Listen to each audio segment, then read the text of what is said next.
नमस्कार, आप देख रहे हैं सार्प स्टडी सेंटर का यूट्यूब चैनल। मेरा नाम है सूरज कुमार और आज हम लोग एवरेज का क्लास करने वाले हैं, जिसका ये पार्ट 2 होगा। ठीक है, तो आप पहली बार वीडियो को देख रहे हैं तो चैनल को सब्सक्राइब जरूर कर लें। ठीक है, बेल आइकन भी दबा दें। देखिए, एवरेज एक क्लास हो चुका है, आज पार्ट 2 है। देखिए, कल बताया गया था 1, 2, 3, 4, 5, मान लेते हैं यहाँ 15 का औसत बताना है। इसका औसत क्या होगा? फॉर्मूला बताए थे इसके लिए, n+1/2 यही औसत होता है। यहाँ देखिए, प्राकृतिक संख्या के औसत होता है। ठीक है, प्राकृतिक संख्या के रूप में ही है, लगातार बढ़ते गया है। n का मान कितना है आपके पास? 15 है, तो 15 + 1/2 कितना हो गया? 16/2 कितना? 8। या फिर क्या होता है, पहली संख्या प्लस अंतिम संख्या बटे 2, बात सेम ही है। ये नेचुरल नंबर का हो गया। अब यदि इसी को ऐसे करें, देखिए 1 के स्क्वायर, 2 के स्क्वायर, 3 के स्क्वायर, 4 के स्क्वायर, 5 के स्क्वायर, इसी तरह से आगे बढ़ते जाएंगे 10 के स्क्वायर, इसका औसत बताना रहेगा। तो क्या हो जाएगा? इसके लिए फॉर्मूला बताए थे, n+1 × 2n + 1/6 होता है। अब n का मान मेरे पास कितना है? 10 है। क्या हो गया? 10 और 1 11, और कितना? 10 दूनी 20 और 1 21/6। ठीक है, इसी को सोल्व कर लेना है। 21, देखिए 3 से कटता है, कितना आएगा?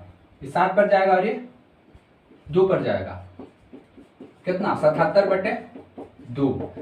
कितना? इसको हम करेंगे, 3 पर जाएगा, 8 दूनी 16, 38.5 आएगा। ये स्क्वायर वाला। इतना तक क्लास पिछला में हम लोग कर चुके हैं। आगे अब क्यूब वाला देखते हैं कुछ। जैसे कि आपसे बोला गया कि 1 का क्यूब, 2 का क्यूब, 3 का क्यूब, 4 का क्यूब, 5 का क्यूब का औसत बताएं। ठीक है, देखिए पहले बेसिक से बता दे रहे हैं। बेसिक से क्या हो जाएगा? 1 का क्यूब 1 ही होगा, 2 का क्यूब 8, 3 का क्यूब 27, 4 का क्यूब 64 और 5 का क्यूब 125। टोटल संख्या कितना है? 1, 2, 3, 4, 5। ठीक है, अब इसी को जोड़ लेते हैं। कितना हो गया? देखिए 8 और 1 9, 9 और 27 26, 9 और 27 36 हो गया। 36 + 64 + 125/5। अब देखिए ये दोनों जोड़ेंगे, कितना आएगा? 100 आएगा। ये दोनों मिलके 100 और ये 125, मतलब 225/5। अब इसको भाग दे देंगे, कितना आ जाएगा? 4 पर जाएगा और उधर बचा 5, मतलब 45। ठीक है, 45 इसका आंसर हो गया। लेकिन इसको ऐसा नहीं बनाना है, इसको भी फॉर्मूला होता है। देखिए क्यूब वाला का फॉर्मूला क्या होता है? n × n+1/2 का होल स्क्वायर। n ए बाहर रहेगा। ठीक है, अब देखिए n का मान रखते हैं, कितना है आपके पास? 5 है, और यहां क्या होता है? 5 + 1/2, कितना? 2 आ गया। अब यहाँ 5 और 1 6 में 2 से भाग देंगे, कितना आ जाएगा? 3। अब 5 × 9 कितना आ गया? 45। ठीक है, यही आपका आंसर हो गया। क्यूब वाला यही है। और आगे क्यूब वाला कुछ और देख लेते हैं। जैसे कि ऐसे रहेगा आपका 1 का क्यूब, 2 का क्यूब, 3 का क्यूब, आगे बढ़ेगा 10 के क्यूब का औसत बताना है। तो n का मान मेरे पास कितना आ गया? 10 आ गया। यहाँ 10 रख दे रहे हैं। आगे क्या होगा? 10 + 1/2 का होल स्क्वायर। अब कितना? 10, यहाँ 10 और 1 11, मतलब कि 11/2। 10 × 11 × 11/2 × 2 कितना पर जाएगा? 5 मतलब 55 गुने 11/2। इसको करेंगे कितना आ जाएगा, 5 पर जाएगा, अरे 5 दूनी 10, 605/2। यही आंसर हो जाएगा आपका, कि क्यूब वाला का था। ठीक है, आगे बढ़ते हैं। हाँ, यहाँ एक चीज और क्लियर कर दें। देखिए इसका फॉर्मूला क्या होता है, एक 1 क्यूब 2 क्यूब प्लस 3 क्यूब, आगे बढ़ेगा n क्यूब। इसका यदि योग पूछेगा आपसे तो ये फॉर्मूला होता है n इंटू n प्लस 1/2 का होल स्क्वायर होता है। क्यूब यहाँ नहीं करना है, क्यूब कीजिएगा गलत हो जाएगा। ठीक है, क्यूब नहीं करना है। आगे बढ़ते हैं और कुछ क्वेश्चन देखते हैं, इस पे जो है डिस्कस करते हैं। देखिए क्या है, कह रहा है यदि 7 क्रमागत सम संख्याओं का औसत 16 है, सबसे बड़े और सबसे छोटी का अंतर बताइए। देखिए 7 क्रमागत सम संख्या है, पहला, दूसरा, तीसरा, चौथा, पांचवा, छठा और सातवां। देखिए यहाँ ध्यान देने वाला ये बात है, कह रहा है कि 7 क्रमागत संख्याओं का औसत 16 है। औसत हम बताएं बीच वाली संख्या होता है, मतलब इसमें बीच वाली संख्या क्या है आपका, यही है। कितना है, 16 है। अब 16 के पहले वाली सम संख्या क्या होता है, 14, उसके पहले 12, उसके पहले 10, 16 के बाद कितना 18, 18 के बाद 20, उसके बाद 22। अब क्वेश्चन क्या कह रहा है, सबसे बड़ी और छोटी का अंतर। बड़ी आपके पास कितना है, 22 है, छोटी कितना है, 10 है, अंतर कितना हो गया, 22 माइनस 10 12। यही आपका आंसर हो गया। ठीक है, आगे बढ़ते हैं। देखिए इसी को यदि हम शॉर्ट में बनाना चाहें तो देखिए क्या होता है। अब आपसे पूछ रहा है 7 क्रमागत संख्या, 7 क्रमागत पूछ रहा है संख्या, तो पहली में है ना, क्या है, हाँ, बड़ी और छोटी का अंतर, बड़ी और छोटी का अंतर। देखिए क्या करना है, 7 कह रहा है, 7 क्रमागत संख्या कह रहा है, बड़ी और छोटी का अंतर पूछे, इससे ही कम कीजिए, कितना होगा, 6 और 2 से गुना कर दीजिए, 12। ठीक है, यदि 10 कहता तो 10 से एक कम करते कितना, 9, 9 से 2, 9 में 2 गुना कर देते, वही 18 हो जाएगा। अब देखिए यहां से एक फार्मूला निकल रहा है, जैसे क्या हो जाएगा, नोट्स करके लिख लीजिएगा, क्या हो जाएगा, n क्रमागत सम संख्या हो तो बड़ी और छोटी का अंतर इक्वल टू n-1/n-1 गुने 2 होता है। यही फॉर्मूला है आपका, इस पे बन जाएगा सब अंतर वाला। देखिए जैसे क्वेश्चन में क्या कह रहा है, 7 क्रमागत सम संख्याओं का औसत 16 है, तो बड़ी और छोटी का, यहाँ औसत से कोई मतलब ही नहीं है। अब 7 दिए हुए हैं तो n का मान कितना हो गया मेरा, 7 रख देते हैं, 7 माइनस 1 गुने 2, कितना, 6 गुने 2, आपका आंसर आ गया 12। ठीक है, आगे बढ़ते हैं। अब देखिए एक क्वेश्चन, अगला वाला बहुत इंपॉर्टेंट क्वेश्चन है, स्टार्ट कर देते हैं। देखिए क्या कह रहा है, 5 लगातार विषम संख्या, 5 लगातार विषम संख्या कहेगा, आपका है ABCD है, मतलब कि पहली संख्या A है, दूसरी संख्या B, तीसरी C, फिर D, फिर E, फिर F।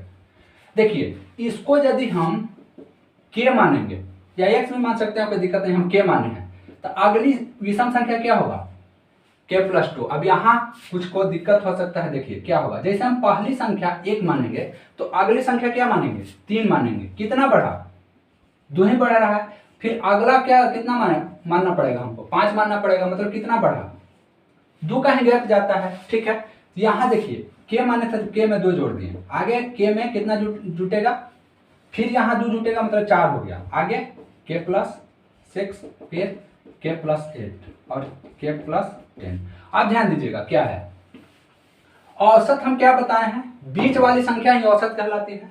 अब बीच वाली संख्या इसमें क्या है, देखिए कुछ गड़बड़ किए हैं क्या? ई तक ही है, ई वाला संख्या नहीं है।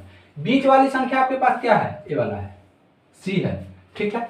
अब सी आपके पास बीच वाली संख्या, और सी का मान कितना है?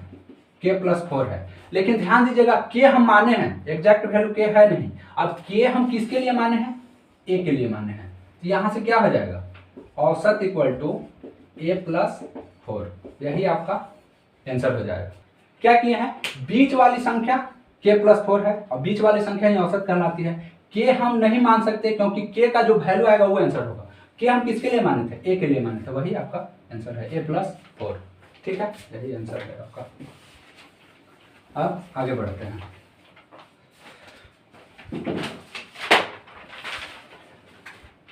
देखिए आगे क्या कह रहा है।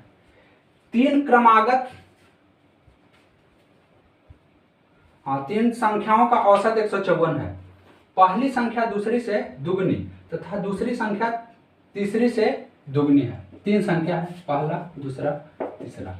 देखिए क्या कह रहा है, पहली संख्या दूसरी से दुगनी, दूसरी संख्या तीसरी से दुगनी। अब तीसरी के x मानेंगे तो दूसरी क्या हो जाएगा? दुगनी, मतलब 2x। और पहली संख्या दूसरी से दुगनी, अब इससे दुगनी कितना हो जाएगा? इसका दुगना। देखिए ऐसा स्थिति दिए हुए रहे तो क्या करना है, हम लास्ट सेंटेंस से चलेंगे। जैसे देखिए क्या कह रहा है, पहली संख्या दूसरी से दुगनी है, इसको हटाइए, उसके आगे बढ़ेंगे। दूसरी संख्या तीसरी से दुगनी है, इसको हम x मान लिए, तो इसका दुगना कितना? 2x, और इसका दुगना 4x हो जाएगा। अब इसी का औसत 154 दिए हुआ है, मतलब कितना होगा? 4x + 2x + x बटे 3 = 154। अब कितना हो जाएगा? 4 2 6 और 1 7, 7x = 154 गुने 3, कट जाएगा कितना से? 22 से कटेगा। x का मान कितना आ गया? 66 आ गया। क्या बताना है?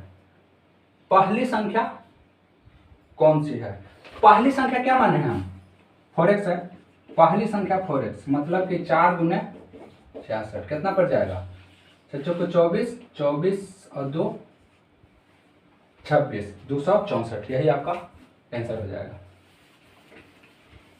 आगे बढ़ते हैं। देखिए क्या कह रहा है, तीन संख्याओं में दूसरी संख्या पहली की दुगनी।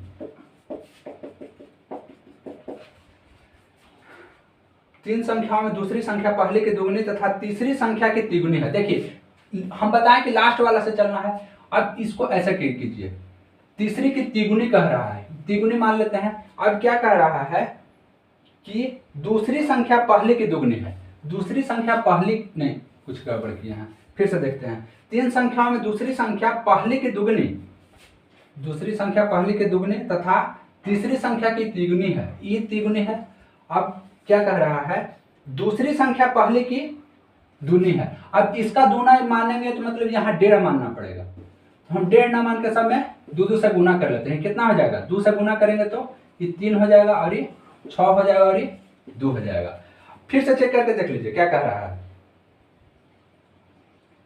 दूसरी संख्या पहले की दुगनी, देखिए दूसरी संख्या पहले की दुगनी है, 3 का दुगुना 6, और तीसरी की तिगुनी है, इसका तिगुना है। अब इसका औसत दिए हुए 44 तीनों के, देखिए 3x 6x और 2x बटे 3 = 44। अब जोड़ लीजिए, 6 3 9 2 11, 11x = 44 गुने 3, कितना से कटेगा? 4 से। x का मान 12। अब क्या बताना है?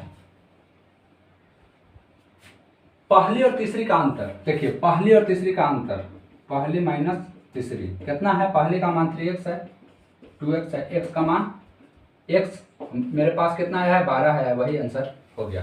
ठीक है, आगे बढ़ते हैं। अब देखिए क्या कह रहा है, तीन क्रमिक विषम संख्याओं का औसत 29 है। इस बार विषम संख्या है, तीन क्रमिक विषम संख्या। उसके तुरंत बाद तीन क्रमिक विषम संख्याओं के पहले वाली तीन संख्याओं में जोड़ दे तो नवीन सेट का। देखिए इसको और छोटा कर लेते हैं। देख क्या कह रहा है, तीन विषम संख्या है, 2 3, इसमें औसत 29 है, मतलब कि बीच वाली संख्या होगी आपका। ठीक है, और तीन संख्या ऐड करने के लिए कह रहा है, 4 5 6। ठीक है, अब कह रहा है 3 संख्या जोड़ दें तो नवीन सेट का औसत क्या होगा। अब देखिए 1 2 3 4 5 6, अब 6 में औसत क्या होगा आपका, देखिए औसत इसमें कहाँ जाएगा, 3 इधर और 3 इधर, यहाँ आ जाएगा, ये संख्या जो होगा आपका औसत होगा। अब ये संख्या कैसे जाएगा देखिएगा, 29 है, 29 के बाद विषम संख्या कितना होता है, 31 होता है, 31 के बाद कितना होता है, 33 होता है, और 31 और 33 के बीच कौन सी संख्या है, 32 होता है, यही आपका औसत हो गया।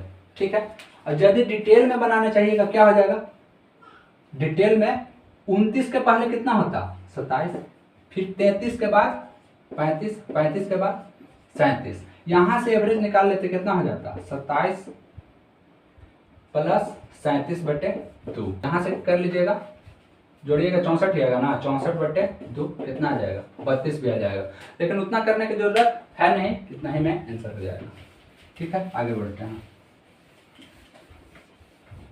देखिए क्या कह रहा है, हाँ 8 संख्याओं का औसत 19 है, प्रत्येक संख्या में 5 से गुना कर दिया जाए तो देखिए ये अलग टाइप ही हो जाता है।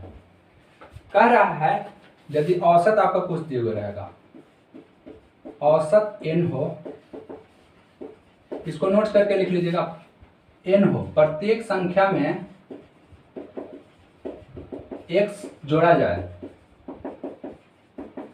x जोड़ा जाए तो नया औसत क्या हो जाएगा,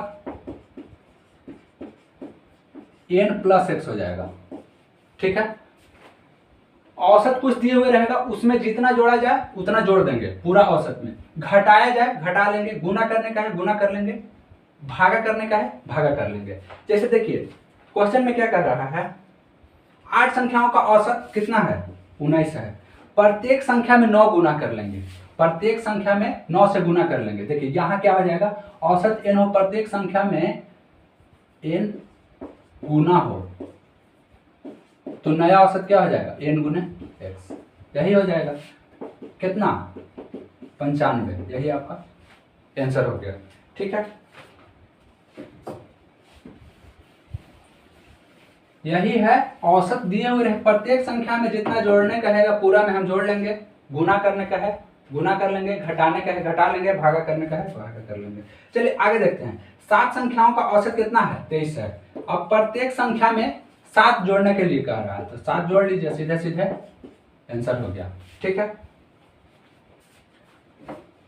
अब आगे देखिए क्या कह रहा है, 4 प्रेक्षणों का औसत कितना है, 20 है, प्रत्येक संख्या में c जोड़ा जाता है। देखिए पहले औसत कितना 20 है, c जोड़ दिया सब में, नया औसत क्या आ गया 20 प्लस c, लेकिन इसका मान दिया हुआ मेरे पास 22, c का मान कितना हो गया 22 माइनस 20 कितना 2, आंसर हो गया। ठीक है,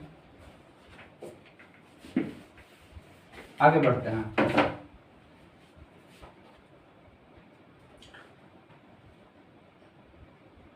देखिए इसमें एक और है ऐसा टाइप के बता दे रहे हैं, कह रहा है 10 के पहले 10 गुंजों का औसत 55 है, औसत पहले 55 है। क्या कह रहा है, हर संख्या में 2 से भाग दिया जाता है, मतलब कि इसमें 2 से भागा दिया गया। ठीक है, 2 से भागा दिया, भागा दे दिए, फिर क्या कह रहा है और 3 से गुना किया गया, ऐसे भागा और 3 से गुना किया गया। ठीक है, तो नया औसत यही जो आएगा से कर लेना है, मान निकाल लेना है, कितना आ जाएगा, तो ये 5 से 15 16 2, ये कितना पर जाएगा 8 पर जाएगा, ये 2 पर जाएगा, 8 दूनी 16 2 दूनी 4, फिर कितना आएगा 5, यही आपका आंसर हो जाएगा।